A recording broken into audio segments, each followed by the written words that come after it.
সেদিন এই পৃথিবীটা শেষ হয়ে যাবে, মানুষেরা তওবা করবে, মানুষের তওবা আর কবুল হবে না। তওবা কবুল হওয়ার একটা সময় আছে। আল্লাহ রাব্বুল আলামিন বলেন, লা আয়াতাল লিউলিল আবসার, এই পৃথিবীর মানুষের এই চক্ষু দিয়া তারা চিন্তা করে না, চিনতে পারে না, বুঝতে পারে না। যারা চিন্তা করে তাদের ওই চিন্তা করার চোখ দিয়ে তারা ভাবতে পারে আল্লাহ রাব্বুল আলামিনের জাত সিফাত সম্পর্কে। সুবহানাল্লাহ।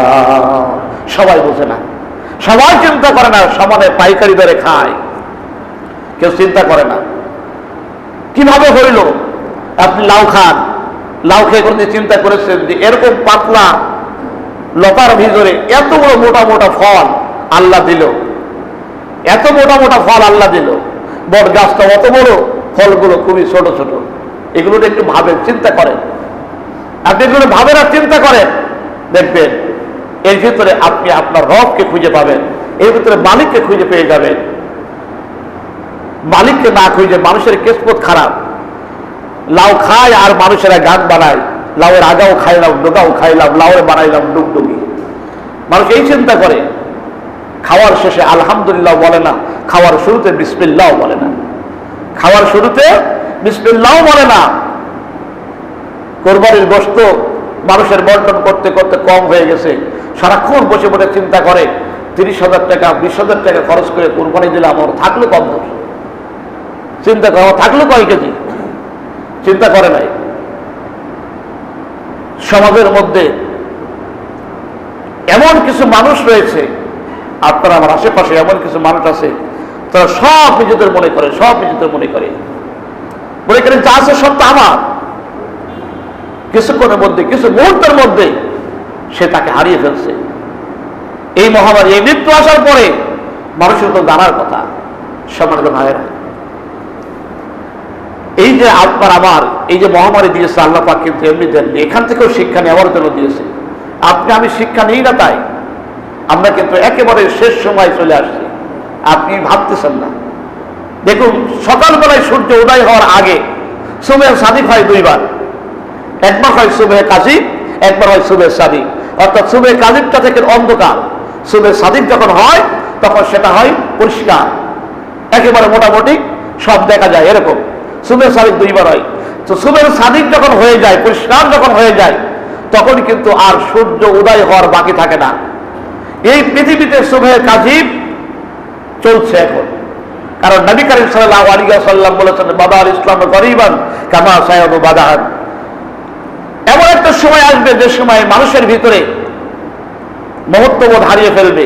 আগের কেউ জাহালিয়াতের যুগের মানুষের ভিতরে যেই চিন্তা ছিল, ঠিক এই অবস্থাটা সেরকমই হয়ে যাবে, মানুষেরা সেই দিকে ফিরে যাবে। তখন তোমরা বুঝে নিও যে এই সময়টা আর বেশি দিন থাকবে না, সময়টা আর বেশি দিন নাই।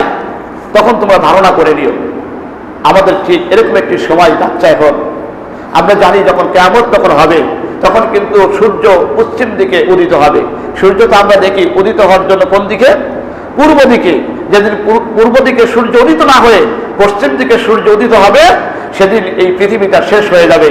মানুষেরা তওবা করবে, মানুষের তওবা আর কবুল হবে না। তওবা কবুল হওয়ার একটা সময় আছে, লাইসাতিল হাজারাই জাহাদাকুমুল মাউত। মানুষের তওবাটা ততক্ষণ পর্যন্ত থাকে, মৃত্যু আসার আগ পর্যন্ত। আর যখন মানুষের মৃত্যু কাছাকাছি চলে এসে লাইসাতিত তওবা, তখন আর তার তওবা কবুল হয় না, গ্রহণ হয় না। ঠিক ওই রকম একটা সময় চলে আসবে, যে সময়ে সূর্য পশ্চিম দিকে উদিত হবে, মানুষেরা তওবা করবে, তার তওবা আর আল্লাহর দরবারে পৌঁছাবে না। তার নমুনা আপনি আমি দেখছি না। দেখুন আপনার আমরা প্রতিদিন কিন্তু আমরা দেখছি, কিন্তু আপনি আমি বুঝ নিচ্ছি না। আজকে আপনার টাকা আছে, আপনার পয়সা আছে, আপনি চিন্তা করছেন, আপনি ইচ্ছা করেছেন যে আমি একটু খানায় কাবায় যাই, তওয়াফ করি, হজ করি, ওমরা করি, এটা আপনার মনে আছে, আপনার ইচ্ছা হচ্ছে, কিন্তু আপনার সে সুযোগ আর নাই। হজের দরওয়াজা বন্ধ হয়ে গেছে, আপনি ইচ্ছা করলেও যেতে পারেন না। দুইবার বন্ধ হয়ে যাওয়ার অর্থটা কি?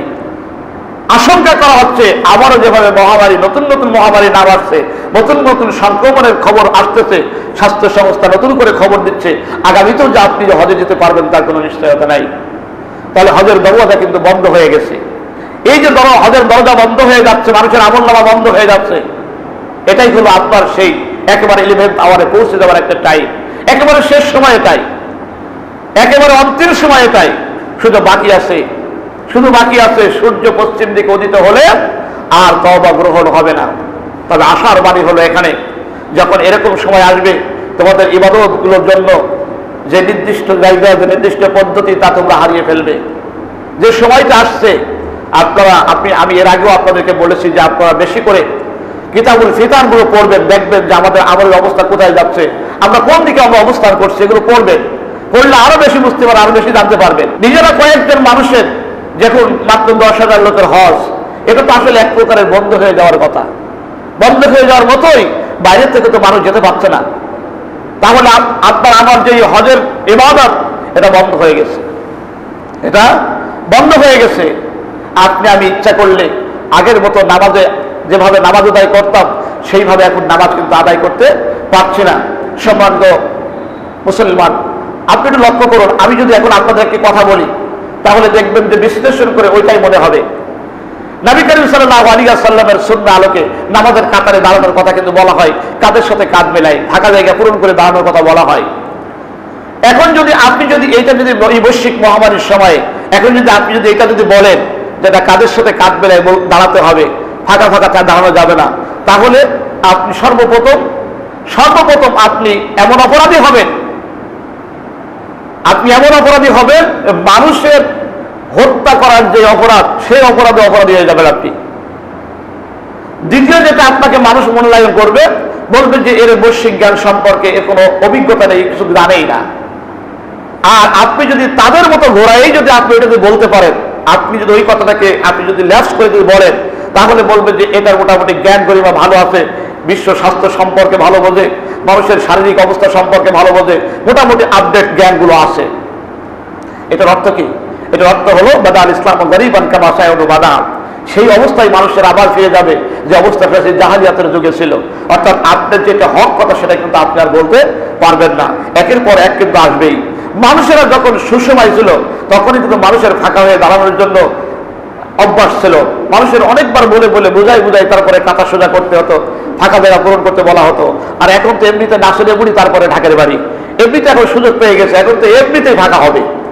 এটা আমি কিন্তু আর ইচ্ছা করলে বলতে পারবো না। আর আপনি বলতে যাবেন তো আপনি এটা কিন্তু মানুষের চোখে, অর্থাৎ আমাদের যে জ্ঞান চক্ষু, এখন এই জ্ঞান চক্ষে আপনি কিন্তু আর জ্ঞানী বা শিক্ষিত সুজন আপনি আর নয়। তাহলে আপনি কোরআন হাদিসের কথাগুলো বলা কিন্তু আপনাকে ছেড়ে দিতে হবে, আপনি হক কথাগুলো আর বলতে পারবেন না। এটা ওই 11th আওয়ারের একটি লক্ষণ। সুতরাং ইবাদতের অবস্থাটা কি, আপনাকে এইভাবে ইবাদত করে যেতে হবে। এখন আল্লাহ পাক আপনাকে আমাকে কতদিনের অবস্থায় রাখবেন, সেটা আপনি আল্লাহর করে শুধু ছেড়ে দেওয়া হবে না, আপনাকে আমাকে চিন্তা করতে হবে, আপনাকে আমাকে ভাবতে হবে।